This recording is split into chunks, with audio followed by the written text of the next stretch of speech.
नमस्कार, मैं हूं रसिका पांडे और आप देख रहे हैं देश के दिल से। देश के दिल यानी मध्य प्रदेश की हर बड़ी खबर से इस बुलेटिन में हम आपको रूबरू कराएंगे और बुलेटिन की शुरुआत बड़ी खबर के साथ करेंगे, महत्वपूर्ण खबर के साथ करेंगे। देखिए, मोदी कैबिनेट में मध्य प्रदेश के 5 धुरंधरों को जगह मिली है। कौन कौन है वो, सबका रिपोर्ट विस्तार से हम आपको बताएंगे।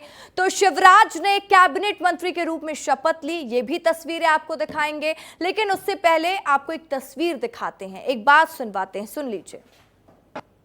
मैं शिवराज सिंह चौहान ईश्वर की शपथ लेता हूं। मैं ज्योतिरादित्य माधवराव सिंधिया ईश्वर की शपथ लेता हूं। मैं दुर्गादास उइके ईश्वर की शपथ लेता हूं। मैं सावित्री ठाकुर ईश्वर की शपथ लेती हूं। मैं डॉक्टर वीरेंद्र कुमार ईश्वर की शपथ लेता हूं।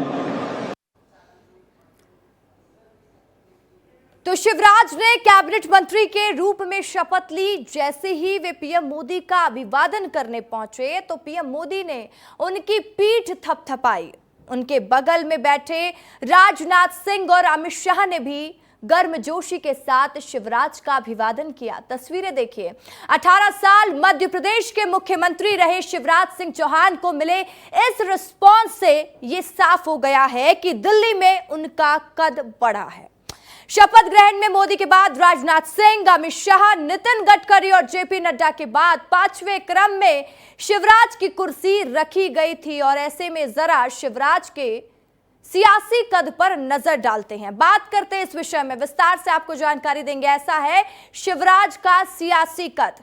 देखिए, 1991 एलईडी में आपको दिखाती हूं और समझाती हूं कि आखिर किस तरीके से स्थिति ऐसा है शिवराज सिंह चौहान का सियासी कद। 1991, 96, 98, 99 और 2004 में सांसद बने। तो लगातार जिस तरीके से ये राजनीति में सक्रिय रहे हैं, जिस तरीके से इनका प्रदर्शन मध्य प्रदेश में देखने को मिला, 6 बार के विधायक रहे हैं, 4 बार मुख्यमंत्री बने हैं, सबसे लोकप्रिय मुख्यमंत्री के तौर पर भी इनको जाना जाता रहा है। और वजह रही है कि मध्य प्रदेश की लाडली बहनों का जिस तरीके से प्रेम शिवराज सिंह चौहान के साथ हमेशा रहा, 18 साल तक सीएम बने रहे हैं।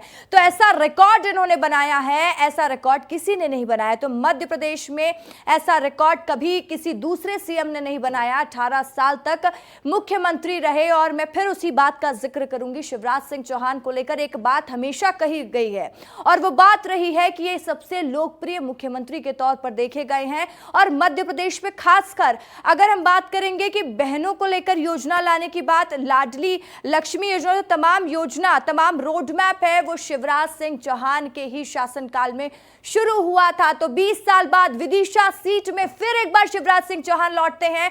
और उसके बाद हमने देखा है कि शिवराज सिंह चौहान किस तरीके से कांग्रेस के प्रताप भानु शर्मा को रिकॉर्ड तोड़ हराते हैं।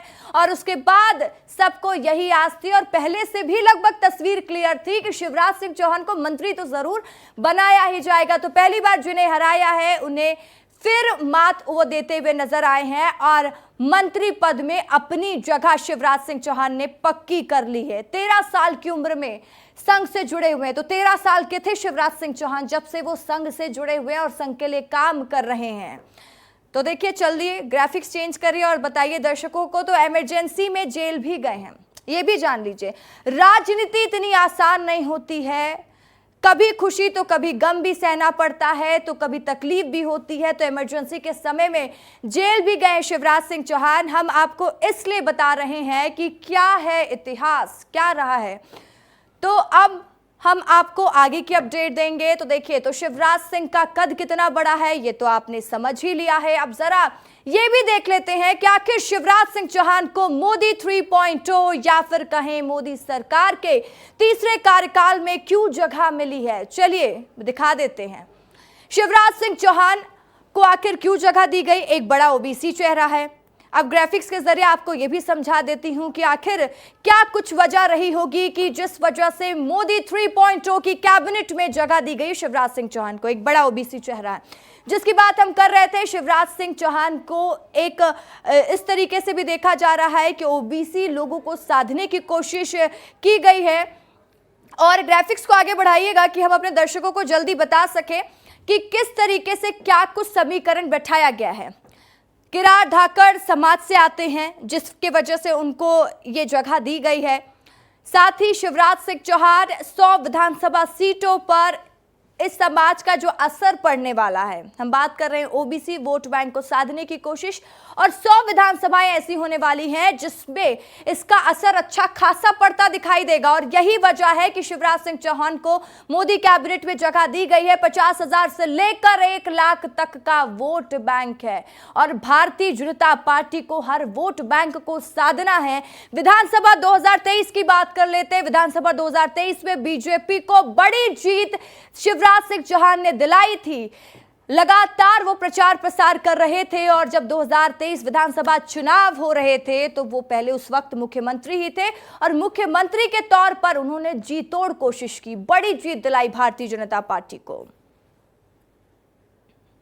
तो चलिए अब आपको यह भी बता देते हैं कि अब ओबीसी वोटर्स को साधने की कवायद कह लीजिए या फिर लाडली बहनों के मामा तो मोदी कैबिनेट का हिस्सा बन चुके हैं।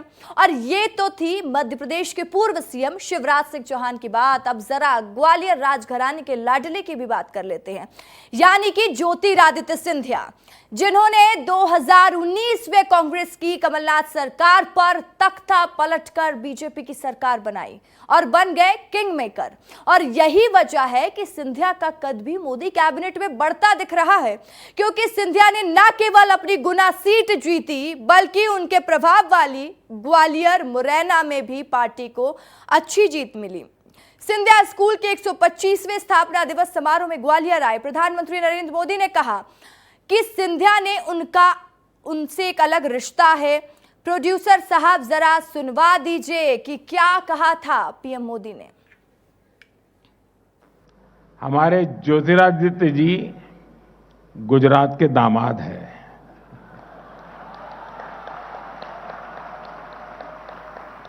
इस नाते भी ग्वालियर से मेरी रिश्तेदारी है। तो देखिए, आपने सुना, मेरा इनसे खास नाता है, ये शब्द है प्रधानमंत्री नरेंद्र मोदी के, और इसका फायदा भी मिला। क्या फायदा मिला वो भी ग्राफिक्स के जरिए आपको समझा देते हैं। तो ज्योतिरादित्य सिंधिया के बारे में भी आपको बता देते हैं। 3.0 कैबिनेट में क्यों जगह दी गई, प्रधानमंत्री मोदी की पसंद है ज्योतिरादित्य सिंधिया, ये बड़ी बात है, प्रधानमंत्री नरेंद्र मोदी को पसंद है। और जैसे कि हम चर्चा भी कर रहे थे कि जिस तरीके से ये कांग्रेस छोड़कर भारतीय जनता पार्टी में शामिल हुए और पार्टी में शामिल होने के साथ ही भारतीय जनता पार्टी को मजबूत भी किए। ज्योतिरादित्य सिंधिया के बारे में और जान लीजिए। बीजेपी का भविष्य की राजनीति पर फोकस है और भविष्य की राजनीति को ध्यान में रखते हुए भारतीय जनता पार्टी ने यह फैसला लिया है। तो वही केंद्रीय स्तर पर बड़े चेहरे के तौर पर आगे बढ़ा रही है बीजेपी। तो ज्योतिरादित्य सिंधिया पहले तो प्रधानमंत्री नरेंद्र मोदी की ही पसंद है और लगातार वो जिस तरीके से काम कर रहे हैं इसको भी ध्यान में रखा जा रहा है। मध्य प्रदेश के अलावा दूसरे राज्यों में भी लोकप्रिय हैं। एक युवा नेता के तौर पर ज्योतिरादित्य सिंधिया को देखा जाता है।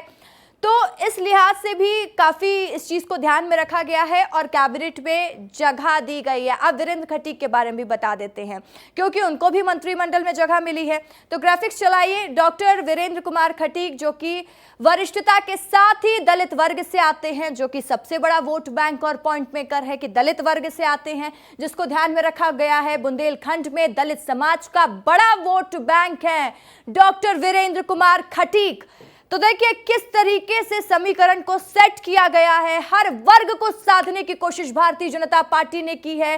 बीजेपी का एमपी में दलितों को साधने का प्रयास है, जिसकी मैं बात कर रही थी। ओबीसी को भी साध लिया, लोकप्रियता को भी साध लिया और दलित को भी साध लिया। डॉक्टर वीरेंद्र कुमार खटीक के बारे में हमने आपको बताया कि आखिर क्या वजह रही होगी जो इनको मंत्रिमंडल में जगह दी गई। अब दुर्गा दास उइके की भी बात कर लेते हैं, क्योंकि इन्हें भी मिली है मंत्रिमंडल में जगह। तो देखिए, बैतूल मध्य प्रदेश का सेंटर पॉइंट माना जाता है, ये बात आप भी जानते हैं। और अगर वहां से आपने जीत दर्ज कर ली है, आपने वो मात दे दी है, तो हो सकता है कि आपको मंत्रिमंडल में जगह मिल जाए, जो कि ठीक इनके साथ भी हुआ।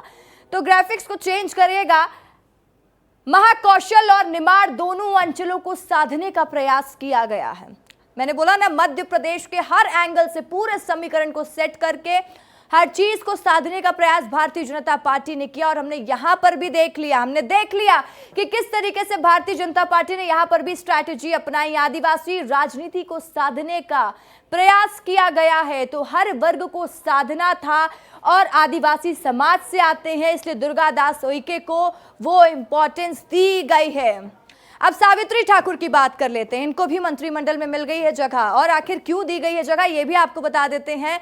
मध्य प्रदेश में महिला आदिवासी चेहरा है। मध्य प्रदेश में आदिवासियों की आबादी ज्यादा है और हर बार भारतीय जनता पार्टी आदिवासी दलित हर वर्ग को साधने की कोशिश करती आई है और इसी लिहाज में ये बहुत जरूरी हो जाता है। और भारतीय जनता पार्टी जैसा कि कहती आई है कि महिलाओं को 33% आरक्षण देना है और इस लिहाज से भी ये काफी महत्वपूर्ण है। एक महिला को मंत्रिमंडल में शामिल करना, आदिवासी महिला कोटे में शामिल किया गया है और संघ से राजनीति में आई थी, तो संघ से हुई थी इनकी एंट्री और संघ के लिए भी ये काम कर चुकी हैं। अब इसी विषय में हम अपने ब्यूरो चीफ श्याम सिंह तोमर से भी चर्चा करने वाले हैं। हमने आपको पूरी कहानी सुना दी, तस्वीरें दिखा दी, क्या कुछ समीकरण सेट किए गए होंगे, भारतीय जनता पार्टी की क्या प्लानिंग रही होगी, क्योंकि मध्य प्रदेश को इस बार मिल चुके हैं 5 मंत्री। श्याम सिंह तोमर ब्यूरो चीफ मध्य प्रदेश इस वक्त मेरे साथ लाइव जुड़ चुके हैं, उनसे समझेंगे आखिर जैसा कि हमने जनता को भी समझा दिया है कि हर समीकरण को, हर विषय को ध्यान में रखते हुए भारतीय जनता पार्टी ने श्याम ये फैसला लिया होगा, लेकिन सवाल यह भी है कि क्या इतना ही था जिस वजह से इन 5 लोगों को मंत्री बनाया गया, या फिर और भी कोई पॉइंट है जो मुझसे छूट रहा है, आप बता दीजिएगा। देखिए रसिका, आपने बहुत विस्तार से बताया कि क्या सिनेरियो रहा, क्या परिदृश्य रहा और आखिर किन कारणों से इन 5 चेहरों को चुना गया। बड़ी बात यह भी है कि एक बड़ा मशहूर शेर है कि सफ़र में धूप तो होगी जो चल सको तो चलो और मुझको गिरा के संभल सको तो चलो। यही राजनीतिक जो है परिदृश्य रहता है हमेशा। आपने जो बात की कि अब शिवराज का कद बढ़ा है, वाकई में शिवराज का कद बढ़ा है और अब उनको केंद्र की राजनीति पर फोकस करना है। इसके बाद आपने उन तमाम जातिगत समीकरणों को भी समझाया, लेकिन हम यहाँ ये कहना चाहते हैं सबसे महत्वपूर्ण ये रहा, यहाँ के कार्यकर्ताओं ने 29 के 29 कमल खिलाने का जो प्रयास किया, उन प्रयासों में मिली सफलता। तो केंद्रीय संगठन हो या फिर जो है मोदी के नेतृत्व वाली 3.0 सरकार निराश नहीं करना चाहती थी अपने कार्यकर्ताओं को, इसलिए जातिगत समीकरणों को साधते हुए उन तमाम चेहरों को लिया गया जो कहीं ना कहीं ये सिद्ध होता हो कि ST, SC, OBC, इसके अलावा जो है कहीं ना कहीं ये भी कोशिश की गई कि यहाँ मध्य प्रदेश में जिन्होंने बेहतर काम किया हमने उनको अवसर दिया। रसिका, ठीक है, तो देखिए जो बेहतर काम किया उसको मिला अवसर। तमाम जानकारी के लिए बहुत बहुत शुक्रिया श्याम आपका।